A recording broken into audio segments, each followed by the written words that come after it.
practices, like if you're growing ingredients or have a product made from ingredients that are grown, you're going to be using fewer chemicals. You're going to be putting nutrients back into the soil, not just depleting your soil. You're going to be doing all sorts of practices that make sure that the way you're going about growing that food or the companies that you source your ingredients from have practices in place that either will be neutral and you can keep doing them forever with no negative outcome, or they'll be net positive, which is the idea behind regenerative, to where you're actually making the earth better as you work the earth. This is Evolve CPG, a community of purpose-driven brand leaders who not only believe in better, but actively pursue it. That's better products, better brands, and better leadership for a better world. Thanks to you, our listeners, this podcast is now ranked in the top 10% of all podcasts globally. Let's not stop there, though. If you like our show, please take a moment to leave us a rating or review and share your favorite episodes with your network. The more people we reach, the more good we can bring about in this world. If you work in the industry, you can also join our online community where we're going further, faster together at community.evolvecpg.com. I'm your host, Gage Mitchell, founder and creative director of Modern Species, a sustainable brand design agency helping better brands grow and scale their impact.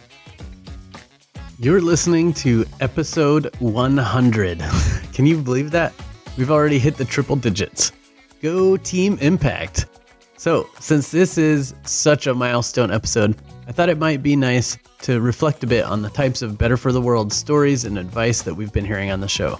If you're a visual person, check out our YouTube channel or go to the show notes and download the slides. So here on Evolve CPG, we spend a lot of time talking about better for the world brands, better for the world leaders, better for the world products, etc. So I thought it might make sense on our 100th episode to just pause for a moment and bring a little clarity to what we mean by better for the world. So you could define better in so many different ways, and you could define better for who, better for people, better for animals, better for the planet. But the reason I say better for the world is because ideally, these products, brands, and leaders that we're featuring so often on the show aren't just better in one way, but ideally they're striving to be better in many ways. As a framework geek, as many of you regular listeners might know, I love to find ways to overlap different frameworks on top of each other, or pull one framework from one industry and apply it to another. So as I was thinking about how I would break down the definition of what a better for the world brand is, I went to Simon Sinek's Golden Circle, which we talk a lot about on the show. And it's the idea that every company knows what they sell typically.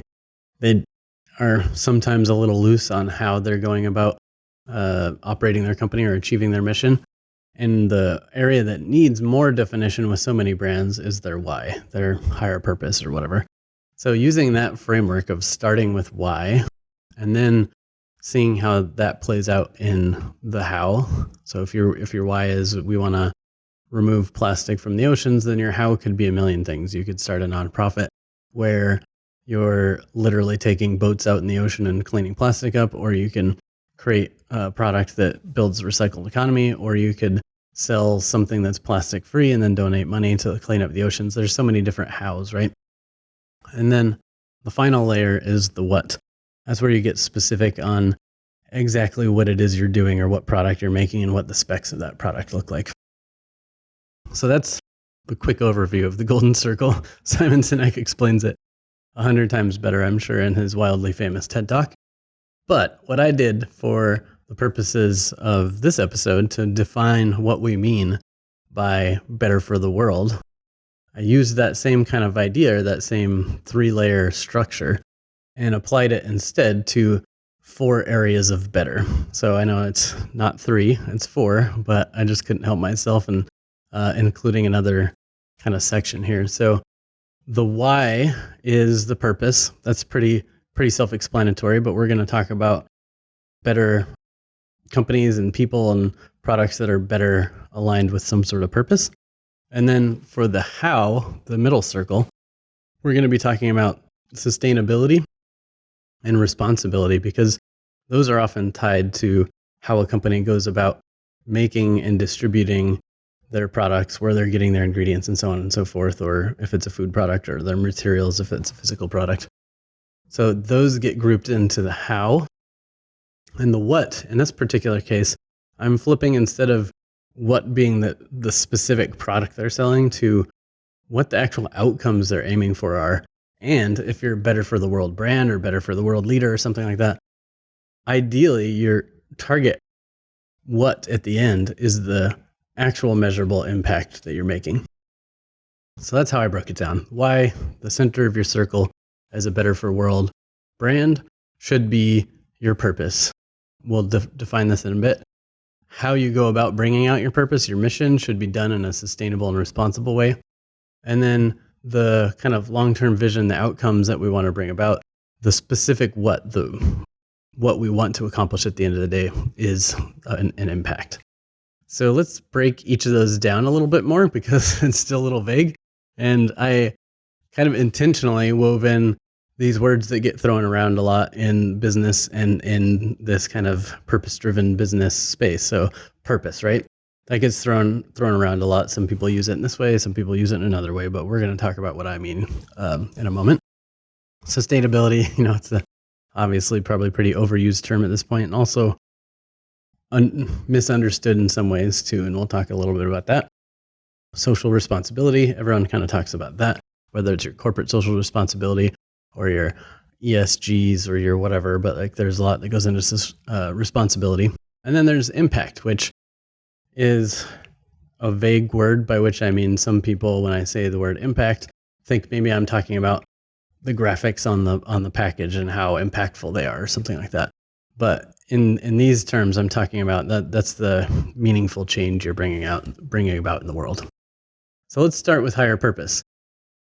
With a higher purpose, it basically means that these better for the world brands exist for a reason. They're not just a way to make some money. They're not just filling a gap in the market that didn't really need to be filled. There's a real purpose behind these companies. So not being fully inclusive in this first area of better, which I'm calling purpose, is first of all, most of these products are going to be for people. Let's just say maybe they're also for pets or something, whatever. Whoever your product's for, ideally your product or your company exists for the benefit of others, not just to benefit you, the person founding the company, or the leaders in the company. Ideally, the company exists to help other people, whether that's helping underserved communities, whether that's helping people with allergies get better food choices, whatever. There's various ways that you can benefit others, but purpose-driven kind of better for the world companies are usually out there to serve others in some meaningful way. One of the ways in which they can be serving those people is by solving a real problem. So some companies kind of come out launch because they came up with an interesting solution, whether that's a tech kind of innovation, or whether it's just an interesting product that they like or something like that, but they don't stop and think about the problem that solution is solving. When you start with the solution, you then go seeking a problem that you can sell that solution to.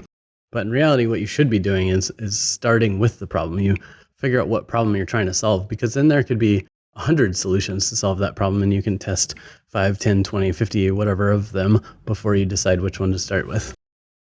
But the goal is that you're actually solving a real world problem that somebody has, not just making something to make it, not just selling something to make money, but helping someone out there with the problem they're facing. And then once you know what that problem is and you have this grand vision to benefit others, which hopefully is the case, you need to have a clear vision and mission. So that vision is, what is this long-term outcome that we want to bring about? Like maybe we want to create jobs for people, maybe we want to clean up the ocean, maybe whatever it is, but you envision what it looks like to be successful, 10 years from now, 100 years from now. It just depends on how big your vision is. And then your mission is how you're going to bring about that change, how you're going to solve your problem. So you identify the problem, you talk about what it's going to look like when you solve it, and then you talk about how you're going to solve it. It's like your path towards that impact. So a better for the world company or leader or whatever is going to have a clear vision and mission in mind.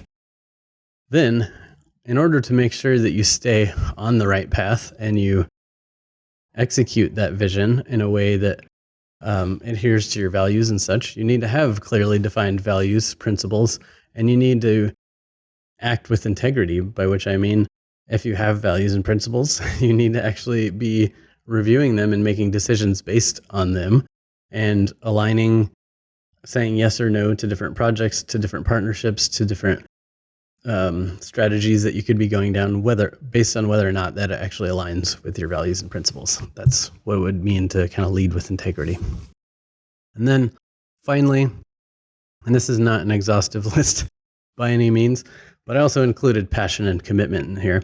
And this is related to a recent episode to some degree with Seth Goldman, who was the founder of Honest Tea, eventually sold the company to Coca-Cola. Coca-Cola helped run the company and even expand the mission for a little while, but then they decided to drop it just because they need to shrink the number of brands they were selling or whatever, and they went with different brands that were selling more or had more potential or something like that. But for Seth, that meant all of a sudden there's going to be a gap in the market, and there's still a ton of customers out there that love this product and need and want this product because there are very few unsweet beverages out on the market right now. So he just quickly jumped into action and launched a new replacement brand, Just Iced Tea, to fill the gap for all the people who are going to be missing their Honest Tea as soon as Coca-Cola runs out of stock on those products.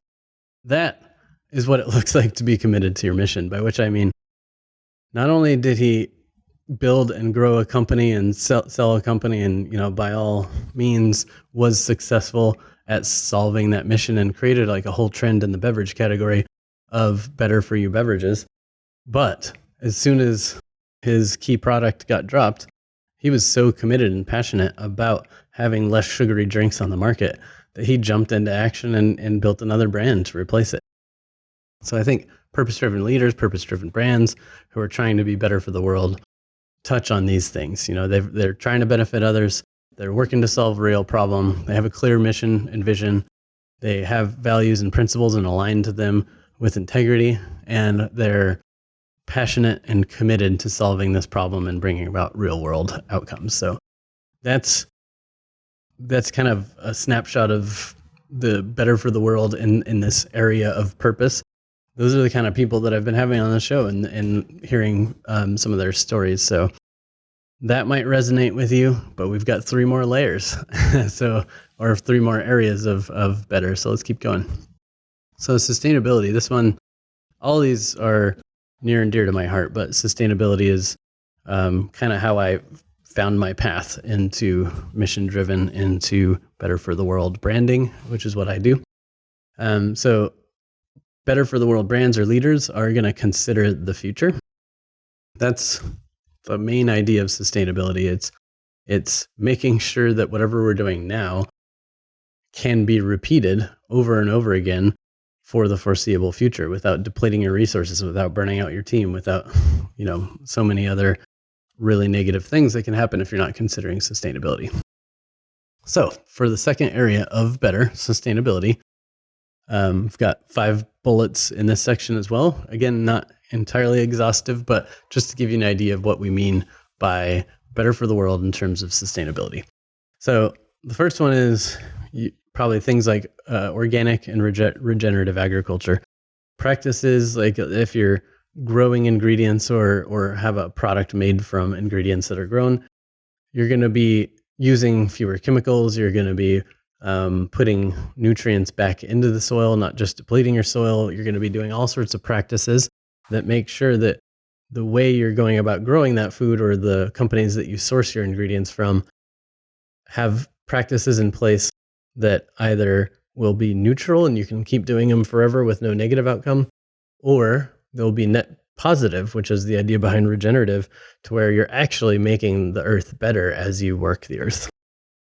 So that's obviously more for food companies for the most part, but you get the idea. If you're making physical products and you're mining precious metals, how are you going about that? Are you doing it in a way that's toxic and polluting the environment and such, or are you going about it in a way that is neutral or even positive to the environment? So the next bullet here is circular economy and upcycling. So a better for the world product company, for example, like actually episode number 1 with Sandra Ann Harris, she has a plastic free kind of eco lunchboxes type company called Eco Lunchbox that makes circular economy inspired kind of products, by which, if you're not familiar with that, it means that you're trying to keep as many materials in the material stream as possible. So if you're making products out of metal, you try to make sure that your products are designed in a way that that metal can be recovered again once that product is no longer needed. So she builds products that can be easily disassembled if they're made of multiple materials, out of materials that are easily recycled and of high value in the recycling economy. Therefore, when you're done with her bento lunchboxes or something like that, you can just recycle it and it can become something new again. And then upcycling, you've heard many episodes on the show with people in the upcycled food movement who are taking something that would have been waste, like a byproduct from the manufacturing industry, and turning it into something of higher value. Like instead of just throwing it away or putting it in compost or feeding it to pigs, they're elevating it up to be a higher value product, something ideally going towards feeding humans, is the way that, EPA kind of chart of highest use of food is humans at the top, and then, animals and compost and other kind of things like that. But they'll take something like spent grain from the brewing industry after the brewery's done making beer out of it. Like, I can't remember which episode, but Dan Kurzrock from Regrained, or the folks from Take Two were on the show as well. Both of those companies take grain that's already been malted or whatever into beer, but they take the grain after that process and then turn it into nutritious food like puff snacks or barley milk or something like that. So better for the world companies are finding a way to make more use out of the existing materials so we don't waste as much. So another thing you might see, and this is becoming more and more popular, is like carbon neutral, which my agency is certified carbon neutral, or even like going a step further and being net zero or net positive. I'm not even entirely sure if that's a term, but carbon neutral would mean that you've reduced as much carbon footprint as you can with your company, and then you offset the rest of it. It's typically how you get carbon neutral certified. And then net zero or net positive would be you're aiming for basically not having any carbon footprint, or even leaning towards having a positive impact. So that might be switching to renewable energies. It might be planting trees. It might be doing a bunch of other things that would actually make your company net positive. So I know there's some companies out there, I'm pretty sure like Guayaki, the mate company, is probably more net positive. I would be willing to guess that Alter Eco, one of our clients that makes regenerative agroforestry kind of grown cacao to make chocolate products, through their models, the more and more farms they convert to agroforestry, I'm willing to bet that they will, if they're not already net positive, they're probably going to be in the near future. So companies that are better for the world are considering these kind of things, like where are we getting energy? How are we burning that energy? How are we reducing energy use, etc. For another bullet is zero waste, or kind of zero pollution. So that's making sure that we're not dumping a bunch of stuff in the water, making sure we're not dumping a bunch of stuff on land, making sure we're not pumping a bunch of toxic stuff into the air. So better for the world companies ideally have little to zero waste at all, and hopefully no pollution. But whatever they do have, maybe they're working on ways to reduce it. are working on ways to eliminate it completely. And then, not last but not least, is they're probably doing something about the recoverability of the products they're making. So similar to the circular economy example I gave earlier with eco lunchboxes, where her products are first and foremost reusable. Instead of using a plastic lunch baggie, you can use one of her products, wash it, and reuse it an infinite number of times, for most likely. But when you are done with it, for whatever reason, it can be recycled. And then for things that are more in the bio stream for circular economy, like food, at the end of the day, once there's no more use for it, we can't upcycle it anymore, then hopefully it's going in the compost, not in a landfill or I guess maybe incineration or something like that might be good in some countries. But you get the idea. They're thinking of the end of the life of their products so that when you, the consumer, or whoever is done with it, it can either be brought back into the material stream, or, well, I guess, yeah, even compostable is technically being brought back into the material stream because you're adding back to the earth. So that's what some better for the world companies are trying to solve in terms of sustainability. And again, this is in the how section, so it's a lot about how they run their company, where they're sourcing their ingredients, how they're manufacturing their food, how they're packaging their products, etc.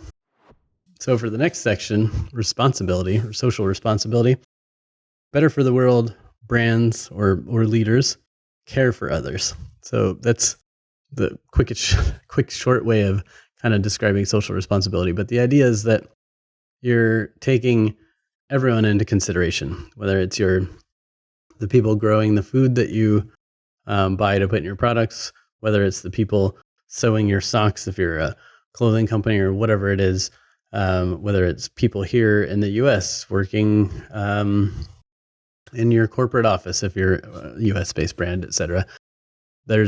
You've got to kind of consider how you're treating them all along the way as you manufacture and market and distribute and so on and so forth. So for social responsibility, got 5 more bullets for you. I like having same amount of numbers on each category, as you probably noticed. So first and foremost, we've got justice, equity, diversity, and inclusion, which is abbreviated to JEDI in this space. So better for the world product companies or service companies or leaders are going to be thinking about long-term and short-term things like justice. How are we reforming systems? How are we making sure that there is more fairness in terms of law, fairness in terms of how people are getting jobs, how they're treated in their job, etc. Equity, we've got, you've probably heard equality. Maybe you haven't heard equity. I'm not sure. It depends on whether or not you work in these spaces. But for equity, it basically means kind of fixing the system so that it creates equality by giving some people a more fair shake. For example, like if you've been marginalized, you're going to need more support than somebody who's had a lot of privileges. So it makes it look unequal, but it's the idea of making it more equal by giving other people more than what some other folks might get because they're already getting a lot.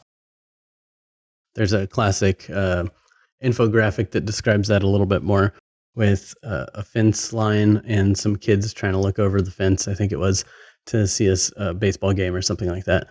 And if you give all 3 kids, this tall kid, a medium height kid, and a short kid, the same box to stand on, well, the super short kid's not going to see over the fence at all. The tall kid didn't even need the box, right? So that doesn't really serve everyone. But that would be more equality. But equity would be you give the tall box or 2 boxes or something like that to the little kid, 1 box to the medium kid, and no box for the tall kid. That's the basic idea. Okay, so diversity is in there as well. I don't think that one needs explanation, but it's the idea of race, gender, economic background, all physical abilities, like all sorts of things. We need as diverse work environments, as diverse boards, executive boards, leadership, et cetera, as possible to make sure that we're actually considering the needs of everyone and building a more equitable future by giving more opportunities to people and hearing their perspectives and bringing them on the team and coming up with better ideas, solving problems in a more holistic way.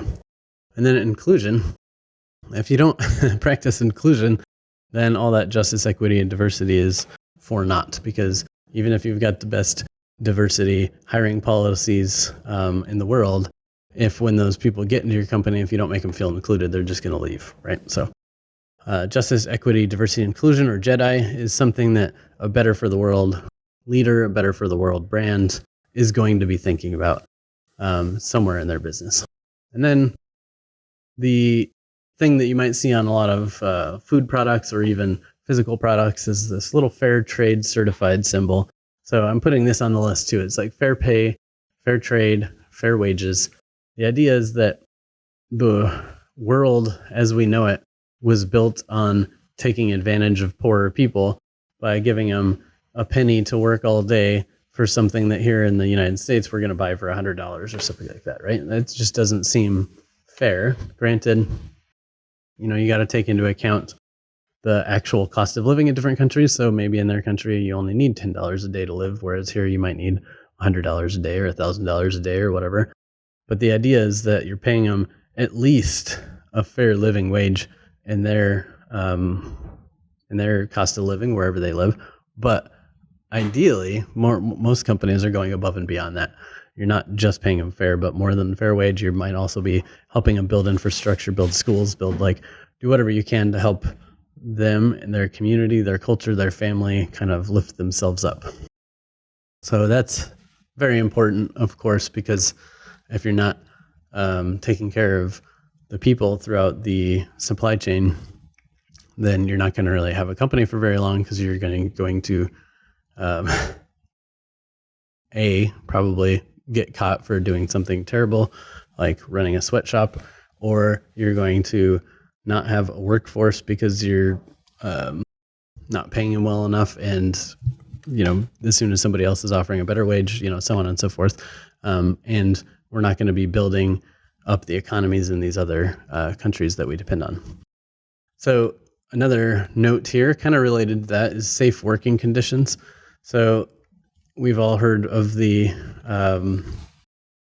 sweatshop or whatever kind of conditions where people are maybe making clothing in some country like Bangladesh or something like that, and just getting poisoned from all the chemicals and everything else they're working with day in and day out, or equipment that's faulty and people getting injured, or places that aren't fire safe and some fire breaks out and people can't get out of the building. There's just all sorts of things that a company that's not paying close enough attention can get themselves caught up in something like that real quick. But a Better for the World brand or leader is going to be thinking about making sure wherever your people are, they're in safe working conditions. Another bullet here is worker first benefits and policies. And so by that, I mean, wherever your team members, your workers or whatever are, you're setting up policies and practices that take care of them and help and if you're taking care of those team members, they're going to hopefully take care of your business, and they're going to therefore take care of your customers, your consumers, or whoever. And it's a nice virtuous cycle that keeps everything moving. But if you're not taking care of your workers, they're going to get burnt out. They're going to quit. They're going to leave. You're going to have to hire new people. You're going to have to train new people. You're going to have to do all this other stuff that's just bad for business, bad for the world, et cetera. So worker first benefits might just be things like Dr. Bronner's paying, like having a above minimum wage minimum for all their workers, giving them great healthcare benefits, giving them time off, doing all sorts of things that support their workers at every level, not just executives or managers, but everyone there is being taken care of. And that's what a Better for the World company looks like. And then lastly, good governance. So, we've all heard nightmare stories of big companies having big scandals because they've had some major sexual harassment going on in their company culture for decades or whatever, but then, something really horrible happens or comes out in the news. We've heard of companies that just mismanage their finances, or they pay huge executive bonuses and don't give the lower level team members raises, or, there's just so many areas that can go wrong when you don't have good governance in a company. People who are looking to take care of other people, and systems that are set up to support everyone in the company, not just the leaders or not just the executives. So better for the world companies are doing all these things. They're paying attention to justice, equity, diversity, and inclusion. They're paying fair wages, practicing fair trade. They have safe working conditions. They're putting in worker first benefits and policies. They have good governance, and a lot more. But this just gives you an idea of some of the better for the world in the area of responsibility. This is what those kind of companies are focusing on, and a lot of the stories you've heard on this show for the past 99 episodes. All right, so the last area is measurable impact. So this means that a company is prioritizing the greater good. They're not just out there to scale their business, increase their valuation, exit, and move on with their life. These businesses, these leaders, these brands are out there to actually do something beyond money, which is usually some sort of positive impact, whether it's on the environment, the economy, on social responsibility, or whatever it is, but they're trying to make an impact for the greater good. So in this area of better for the world, I've got 5 more bullets for you. One is goals and measuring progress, by which I mean what gets improved is what gets measured. So if you're not actually setting a goal to achieve some sort of outcomes, then you're probably also not measuring your progress towards those goals. And if you're not measuring your progress towards those goals, you don't know how you're doing, and you don't know whether or not to, if you're on track or off track or anything else. So a better for the world product company, brand, et cetera, would be setting clear, measurable goals and then measuring your progress along the way, so you know if you're crushing it or if you're way behind. A lot of the better for the world companies will be also volunteering time. So maybe in addition to the impact they make with their products, like maybe giving kids with allergies a peanut butter they can actually eat or something like that. Maybe it's not made with peanut butters, but seeds or something instead. Now that has impact on its own, right? But that company might also then be saying to their staff, hey, you all get 5% of your time working here to go volunteer for other causes. Because sometimes what nonprofits or causes or whatever out there need isn't just another check or attention or you to share a post. Sometimes they need physical, boots on the ground, hands in the soil, et cetera, whatever it is that they're trying to do. They need people who can actually come help them get things done. So volunteering time, volunteering your knowledge, volunteering your skills, all of those things are what you'll often see better for the world companies doing. And then there's an obvious one. Donating to good causes is another bullet here. Better for the world companies are usually doing some sort of give back program, whether that's something like the Yum Butters Buy One Feed One program, where every jar that gets purchased they feed a child in need, or whether it's 1% for the planet, which we've had a handful of 1% for the planet certified companies on, as well as 1% for the planet themselves. But they that idea is that you're taking a set percentage of your company or your revenues and you're donating it towards causes that help the planet, for example. There's so many other models like that, but the idea is that people are donating back to good causes. They could be donating product, donating money, doing whatever, but just supporting some of those good causes in whatever way they can. And then usually this is the larger companies, but another way I see a lot of people trying to make impact is by doing a lot of advocacy work and especially policy work to try to get better laws passed or better support programs for small businesses or better rules and regulations around sustainability for corporations or whatever it is. But a lot of these companies are out there in DC, on Capitol Hill, talking to congressmen, trying to help shape the policies, get better support in place for the companies that are doing things the right way, and kind of even the scales a bit more, back to that equity thing. Like better for the world businesses are taxed by having to spend more time doing things the right way, having to spend more money doing things the right way, getting fewer government subsidies and other things, because those subsidies were set up for kind of a broken system, and the list kind of goes on. So the more we can get policies changed and get policies in favor of better for the world business, the more likely every business will become a better for the world business. But when it's easier and more profitable to do things the wrong way, what do you think a lot of businesses are going to do, right? So we need to support these better for the world companies that are out there doing advocacy and policy work.